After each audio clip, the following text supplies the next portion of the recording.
senyales na inaakit ka ng babae?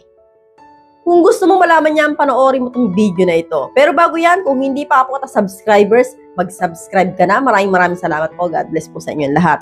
Merry Christmas mga Lodi.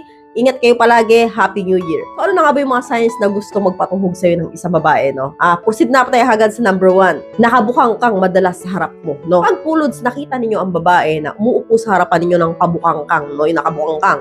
Yung nakikitaan ninyo ng singit, no, yung nasisilipan ninyo, nakasuot ng maiksing short o kaya mini skirt, and then nakabukang kang sa harap ninyo, yung parang balagsak gumalaw, no, yung galaw-gaw, no, parang walang pakialam, kahit masilipan, no. Kapag po ganyan luds ang galawan sa inyo ng babae, yung parang sinasadya niya, no, na makita ninyo yun, no, yung kaloob-looban niya.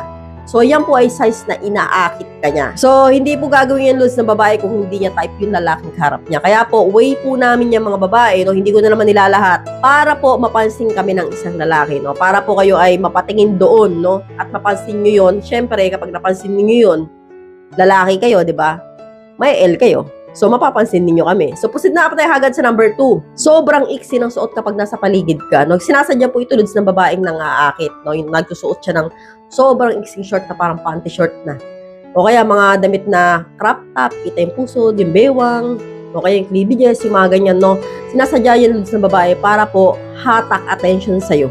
So, kapag po ganyan ang babae luds at laging dumadaan sa harap mo, o kaya sinasadya niya may pagkwentuhan sa'yo na ganyan ang suot niya, no, inaakit ka niya. Kaya lods, makiramdam ka kapag pugarto yung babae sa'yo, inaakit ka niya. So, proceed na tayo agad sa number 3. Kanyang hiningitian, no. Yung mga simpleng ngiti na yung lods ng babae, no. Kapag nakita niyo yung signs number 1, 2, and 3, hiningitaan ka niya, madalas siya yung lagi nangungunang nagpapapansin sa'yo, no. Yan po ay hindi po simpleng ngiti yan ng babae sa'yo, no? Posibleng crush ka niya, gusto ka niya. Kaya po papasok yan sa aakiting ka niya, no? So, kapag ginitaan ka ng babae na walang kahulugan o kaya wala namang salitaan nung hiningitian ka lalaki, ito yung nakikita, crush ka niyan. So way po yun ng babae para mapansin mo siya, syempre para mapalapit siya sa'yo. So, proceed na tayo agad sa number 4. Nakikipag-usap siya sa'yo ng kusa, no? Ibig sabihin siya, yung mismo yung lumalapit sa'yo lagi na para po mag-open topic, no? Sasabihin niya sa'yo, Gerald, andito ka na pala, pauwi ka na ba? Wala, pasok. Yung mga ganyan, no, gumagawa siya ng topic na wala namang kwenta, no? Kapag po ganyan na babae, lods, alam nyo na yan. Sibling malakas yung hatak mo sa kanya, kaya nga, nagiging crush ka niya,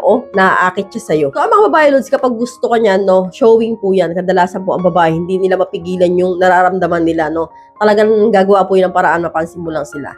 So, proceed na tayo agad sa number 5. Hinahawakan ka niya, no, yung patapik-tapik, no, mga ganyan, no, yung pasagi-sagi, ganyan, pahawak sa balikat, akbay-akbay ng ganito.